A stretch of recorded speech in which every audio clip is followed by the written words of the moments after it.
A to Z किसान क्रांति देखने वाले सारे साथियों ने राजे छात्री राम राम। आज आंदोलन की जो खटके टोल पर समापन हो लिया, भाई टोल खाली कर दिया। भूपेंद्र कैप्टन है जो उप प्रधान है, जिन्होंने आंदोलन में अहम भूमिका निभाई है। मतलब हर प्रकार तय एक रणनीति का तहत ले लो बकनिया कोई सवाल जवाब करना ओढ़े भी। तो भूपेंद्र कैप्टन जी आज पूछांगे आप ये कानून कुकर थे कि था पूरा प्रसार था आंदोलन की शुरू की अपडेट से लेकर आखिर तक की। राम राम जी। राम राम भाई। ये जो कानून थे, तीन कानून शुरू तो पहला कानून क्या था और दूसरा तीसरा, तीन कानून नाम बोल रहे हैं। मैं अगर आप जो है टेक्निकल उसकी भाषा, तो मैं एक आपको एक देसी भाषा में एक किसान को ये चीज़ समझ में आनी चाहिए, उसके बारे में मैं तीनों कानून के बारे में बता दूंगा। ठीक है सर। सबसे पहले तो एक मंडी एक्ट आया। मंडी एक्ट का इनका जो का मुख्य जो है सरकार की जो योजना थी वो ये थी कि भाई ये मंडियाँ टूट जाएं और प्राइवेट प्लेयर जो बाहर के जो खरीदार हैं वो लोग आकर के जो है किसानों की फसलों को खरीदें। इसमें क्या हुआ, क्योंकि बहुत पहले से मंडी एक्ट बहुत पहले बना हुआ है, 1959 के अंदर जो है मंडी एक्ट बना था। ठीक है सर। और उसके बाद से जो है जब हरित क्रांति आई, लाल बहादुर शास्त्री जी आए, तब से जो है MSP बनी थी कि फसलों के भाव क्या मिलेंगे किसान को। तो इसमें इन्होंने क्या किया, ये कह दिया भाई बाहर के लोग आएंगे और वो आपको जो है फसलों के भाव अच्छे देंगे। ठीक सर। भाई अगर हम कपड़ा खरीदने जाते हैं तो कपड़े की दुकान पे जाते हैं, ग्रोसरी खरीदने जाते हैं तो ग्रोसरी की दुकान पे जाते हैं। ठीक है सर। तो सरकार ने जो है इन जो जिन्सों के लिए मंडियां बनाई थी। भाई किसान अपनी जो है सारी फसल को लेकर के मंडी में आएगा, वहां आकर के व्यापारी लोग जिसने भी खरीदना है वो वहां पर आकर के खरीदेगा। ठीक सर। अब ये कह दिया बाहर खरीदेंगे लोग। भाई ऐसा तो है नहीं कि किसान ट्राली में डाल करके घुमाएगा कि भाई कोई गेहूँ ले लो, कोई चने ले लो। जो ये चीज़ तो किसान के पास अगर मार्केटिंग वाला ही टाइम होता तो ये जो है नौबत ही नहीं आती किसान के साथ। ठीक सर। मंडियां बनी, सरकार ने कहा कि भाई आपके बाहर जो है और लोग खरीदेंगे। सरकार इसी के अंदर भी वहाँ पर भेज दो ना खरीदारों को, जिस जगह पे जमींदार जो है किसान फसल लेकर के आता आप उस जगह पे भेज दो। ठीक सर। यही मांग थी जो है किसान संयुक्त मोर्चा की भी कि आप अगर ये कानून की ज़रूरत कहाँ है, मंडी में आप जो है खरीदार बढ़ा दो, वो लोग ज़्यादा जितने ज़्यादा खरीदार होंगे उतने भाव किसान को अच्छा मिलेगा। लेकिन हो क्या रहा था कि 5-4 फर्म जो है वो आपस में जो सेटिंग करके भाई इससे ज़्यादा तू बोली मत लगाना, उतने में जो किसान लूट जाता था जो है। लेकिन ये जो कानून लेकर के आए थे ये कोई सही तरीका नहीं था किसान को उसकी फसल का भाव दिलाने का। आप यहाँ पर जो है और ख़रीदार भेजो, दे दो लाइसेंस लोगों को खरीदने के लिए। दूसरा था ठेके की खेती वाला। ठेके की खेती में क्या था कि फर्में आकर के जो है किसान को ये कहेंगी कि भाई आप, मैं जो फसल कहूँगा आप वो बीजिए और मैं आपको 2 साल का या 5 साल का आपके साथ एक अनुबंध करूँगा, ताकि जो फसल आप मैं कहूँगा वो आप उगाओगे और वो फसल मैं आपको जो है इस रेट में खरीदूँगा। अब इसके अंदर बहुत पहले भी जो है कई प्रदेशों के अंदर ये चीज़ चल रही थी, उसमें कोई बहुत सा फ़ायदा किसानों को नहीं हुआ। क्यों कि जब जो है मार्केट के अंदर भाव ज़्यादा थे तब तो वो जो जिसने कॉन्ट्रैक्ट किया है वो जो है हर फसल को खरीद लेता था।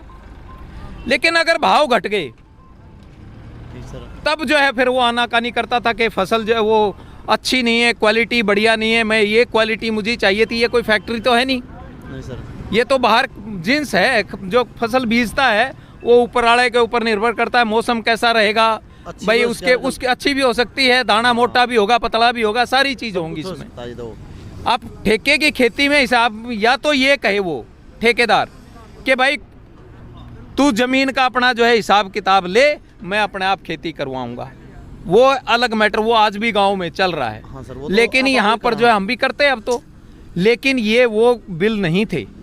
ये कहा था कि वो आदमी बुआएगा, बीज खाद दवाइयाँ सब कुछ वो देगा, आपकी जो है उसके ऊपर वो खेती करेगा। अब इसके अंदर एक बहुत बड़ा पेच था। उसमें पेच ये था कि मान लिया उसने यहाँ पर जो है प्याज जो है उगवा दिए बहुत सारे, यहाँ पर जो है 500 एकड़ जो है लोगों की जो है सारी ज़मीन लेकर के उसमें प्याज की खेती करवा दी। और उसमें जो है उसने भंडारण भी करना है। भंडारण के लिए वो ये कह रहा है कि आप ये खेत के अंदर, किसान के खेत में मैं शेड बनाऊंगा। और उस शेड के लिए वो जो है लोन ले सकता है बैंक से, उसको उस कानून के अंदर लिखा हुआ है। अगर वो शेड का लोन लेगा, लोन किस पे मिलेगा? जो शेड की ज़मीन है, जो किसान की ज़मीन है, उसके ऊपर जो उसको लोन मिलेगा। ठीक सर। अब कल अगर वो छोड़ के भाग जाता है तो देनदारी किसकी होगी? रेंट तो उसकी किसान की ज़मीन है ना। हाँ सर। वो तो भाग गया। अब करोड़ों रुपया लेकर के जो विदेशों में बैठे हैं बैंकों का, उनका क्या बिगाड़ दिया किसी ने? कल ये भी जो है किसान कहाँ जाएगा? बैंक तो कल लेकर के आ जाएगा, जी आपकी ज़मीन यहाँ पर जो है रहन है बैंक की और मुझे ये पैसा चाहिए। और उसमें तो किसान ही मरा ही सर। किसान जो है उसके अंदर तो किसान ही मरेगा। हाँ सर। उसका दूसरा चीज़, चलो कुछ नहीं मरता है, उसने 2 एकड़ में 3 एकड़ में एक कंक्रीट का जो है पूरा एक शेड बना दिया। हाँ सर। जब 5 साल का अनुबंध खत्म हो जाता है तो उसमें यह है कि मैं इस शेड को उखाड़ के ले जाऊंगा। वो ले जाएगा भाई, जो बजरी, जो ईंट, रोड़ा जो उस 3 एकड़ में 4 एकड़ के अंदर उसका गिरेगा, क्या वो एक एक टुकड़ा उठाएगा? ऐसा तो कभी होता नहीं। खेत तो खराब भी होगा, वो खेत खराब होगा।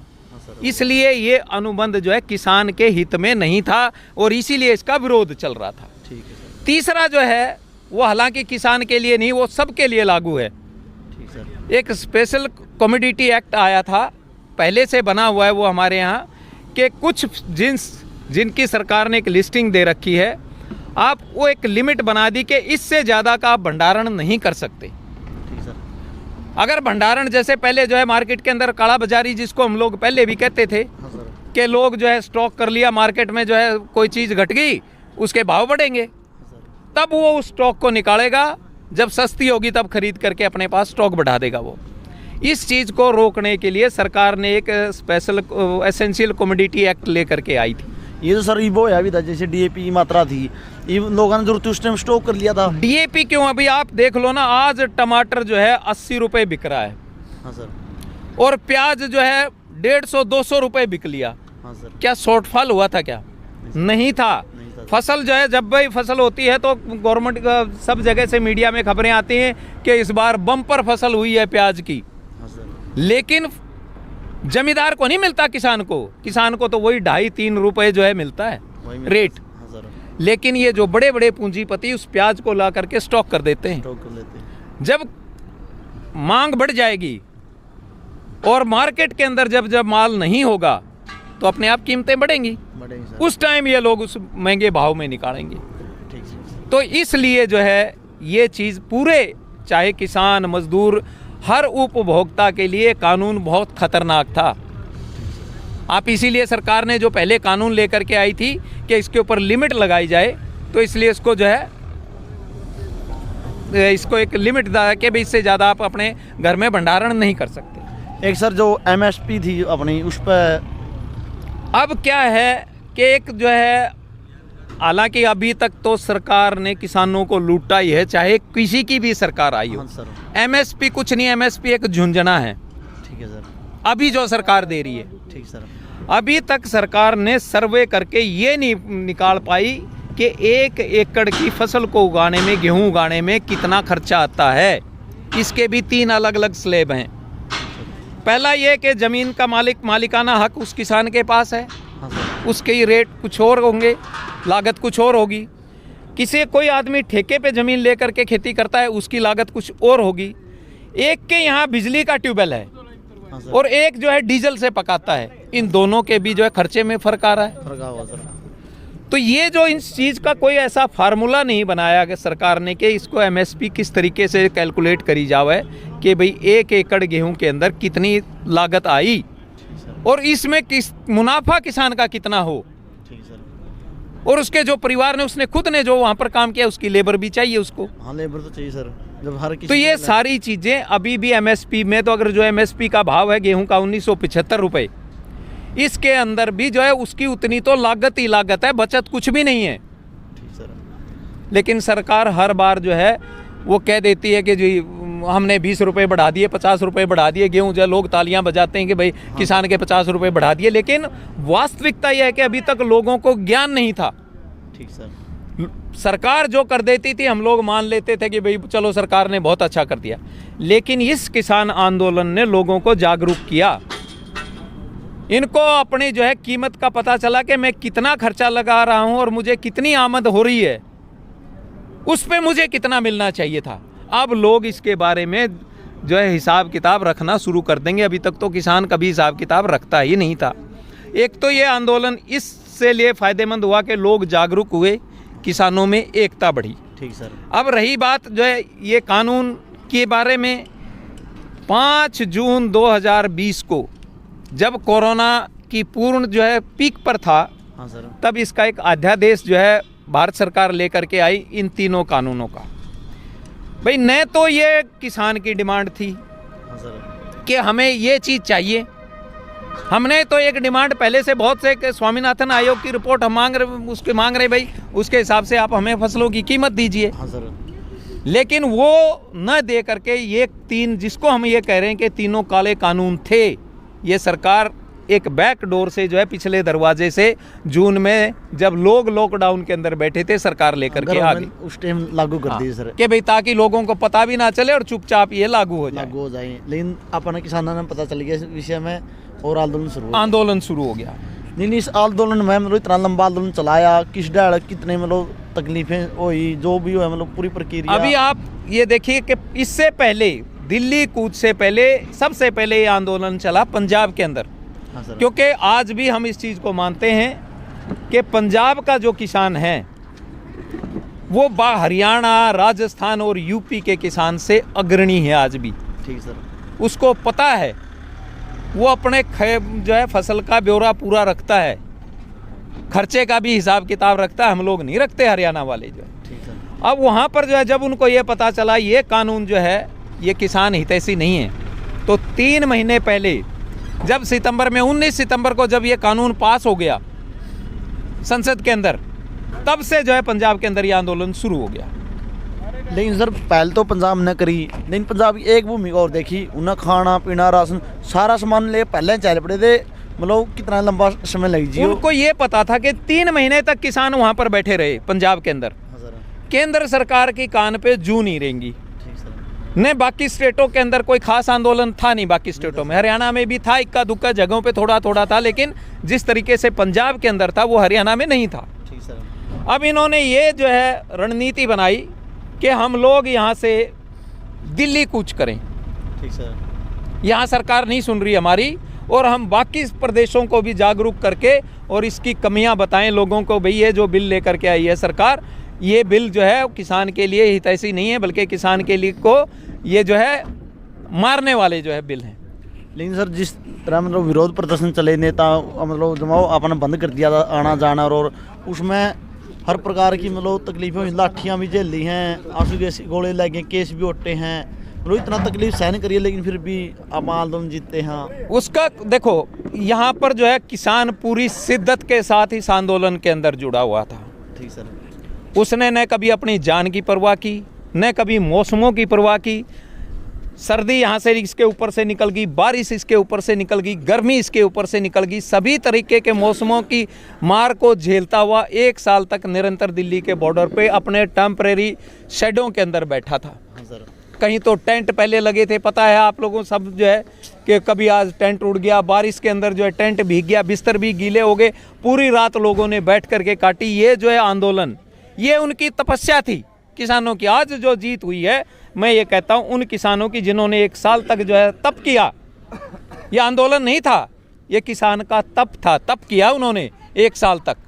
हाँ सर। अपना भी जो युद्ध प्रदा कई बार पैट्या, यहाँ खटखट टोल प्लाजा पर आपने देखा कितनी दफ़े जो है इसको ये टूटा, फिर दोबारा फिर खड़ा किया, फिर बारिश आ गई, फिर आंधी तूफान आ गई, फिर टूट गया, लेकिन जो है लोग टस से मस नहीं हुए। चाहे बारिश के अंदर भी उतनी बड़ी गिनती के अंदर लोग यहाँ पर बैठे रहते थे, भले पूरे गीले हो गए, ऊपर पानी गिर रहा है, लेकिन लोगों ने अपनी जान की परवाह नहीं करते हुए इस आंदोलन के अंदर विजय प्राप्त की है। लेकिन सर हर तरह हथकंडे भी अपनाए गए, सरकार ने नू भी कहा भाई यहाँ तो मुट्ठी भर लोग हैं, यहाँ तो राजनीति कर रहे हैं, यहाँ तो मतलब आगे चेहरे चमकावा हैं, मतलब घने मुद्दे बने थे इसी से भी। क्योंकि इनको ये लगा था कि पहले जो आंदोलनों में होता रहा कि थोड़ी सी जो है लीडरशिप होगी, 2-4 आदमी उनको लालच दे करके किसी तरीके से हम बहला लेंगे। ठीक सर।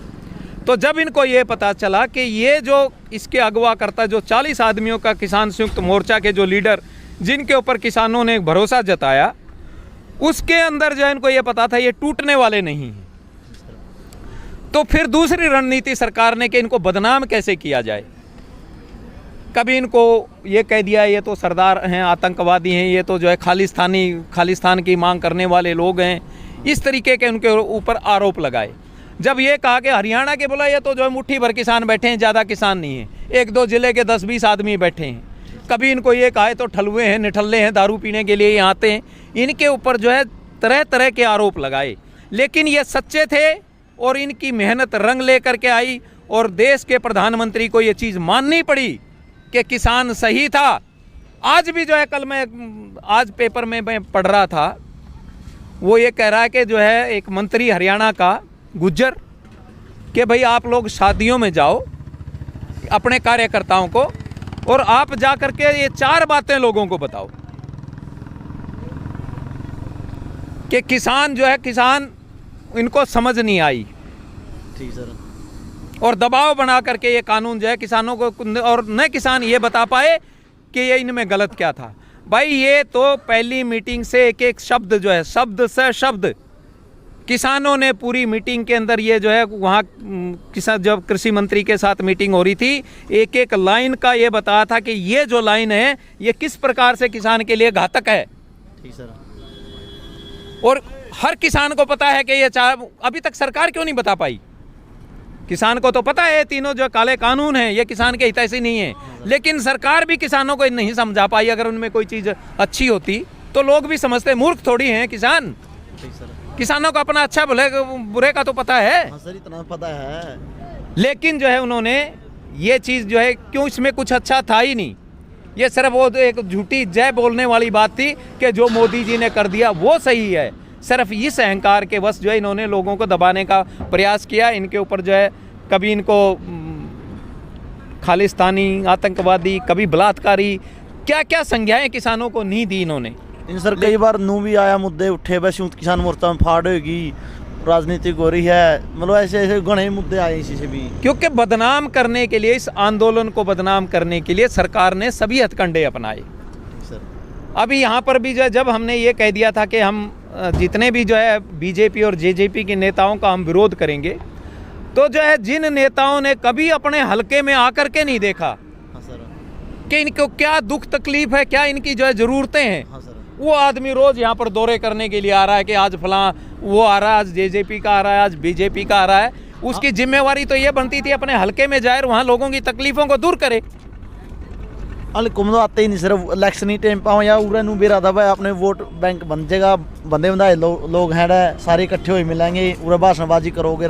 यही मकसद से लोग जो है यहाँ पर आते रहे राजनेता, और इसीलिए जो है उन्होंने ये रणनीति बनाई थी कि भाई इनका विरोध करो, तुम इनके नज़दीक मत जाओ। ये सिर्फ जो है वोट के भूखे हैं, इनको वोट चाहिए, किसानों का तुम्हारे हितैषी नहीं है। अगर तुम्हारे हितैषी होते तो तुम्हारे साथ आकर के बैठो ना। हमने कब मना किया? तुम आओ नीचे, जिस तरीके से किसान बैठे हैं तुम भी धरने के ऊपर बैठ जाओ कि भाई हम सहमत नहीं हैं, या तो तुम हमें समझा दो ये गलत नहीं है। अगर हम नहीं समझ पा रहे, हम तुम्हें कह रहे हैं ये गलत है, तो तुम भी हमारे साथ बैठो। लेकिन कोई राजनेता ऐसा नहीं था, वो सिर्फ अपनी राजनीति चमकाने के लिए, अपना वोट बैंक बढ़ाने के लिए ही यहाँ पर आते थे। लेकिन सर एक बात तो है, जोरजीन जिला में दुष्यंत की नई पार्टी बनी थी, इतना जोर शोर तरह उचाना था जिता के बेच ज़्यादा, लेकिन वो अपने खिलाफ पे बोलने लग गया किसाना का, कई मतलब विवादित बयान आए उनके। मैं राजनेता जो होता है ना, उसको हम कहते हैं थाली का बैंगन। ठीक है सर। कि अगर इधर रखा तो उधर लुढ़क जाएगा, इधर आया तो उधर लुढ़क जाएगा। जिस व्यक्ति को जनाधार दिया सिर्फ जय मोदी खट्टर के खिलाफ, क्योंकि उसने अपने हर भाषण के अंदर खट्टर का विरोध किया, खट्टर को गलत ठहराया, ये बोल रहा है जमुना पार भेज। हर बार उसने जो भी अपने भाषण, जितनी भी उसकी जो है आप स्पीच निकाल के देख लो, उसने हरियाणा सरकार की बुराई की और खट्टर की बुराई की, क्योंकि ये मुख्यमंत्री थे। फिर उसके बाद जो है इलेक्शन जीतने के बाद वो व्यक्ति अच्छा कैसे हो गया? हाँ सर। आप ये बताइए, या तो आप तब गलत थे या आप अब गलत हैं। हाँ दोनों में से एक बार थे। एक बार तो गलत थे, तो अभी वो उनको खुद को समीक्षा समाज ने तो कर ली, उन्होंने समाज ने तो कह दिया, किसान समाज ने, कि ये खुद गलत है और अब गलत है ये, क्योंकि इसको सत्ता का लोभ था, इसलिए जा करके सत्ताधारियों की गोदी में जा करके बैठ गया। लेकिन सर इस आंदोलन में इतना लंबा आंदोलन चलिया, बहुत तरीका सर चलाया गया, शांतिपूर्ण ढंग से निबड़िया ही। लेकिन इसमें जो शहादतें हुई हैं 700 से ऊपर, उन किसानों का मतलब के कुछ मुआवजा मिला, के कुछ होया है सरकारी तरफ से? अभी जो है सरकार का जो समझौते के तहत जो अभी समझौता हुआ किसान संयुक्त मोर्चा के साथ सरकार का, उसमें ये कहा कि हम पंजाब की तर्ज पे जो है इनको मुआवजा देंगे, जितने भी जो है शहीद हुए हैं। अब आगे जब ये इसके ऊपर मीटिंगें होंगी, सही खुलासा तो तब हो पाएगा कि सरकार कितनी खरी उतरती है अपनी बातों के ऊपर। लेकिन आज के दिन तो सरकार ने इस आंदोलन को स्थगित करवाने के लिए ये सारी चीज़ें मान ली हैं कि भाई हम सारी मांगों पे जो है आपकी विचार पूरा इनको पूरा करेंगे।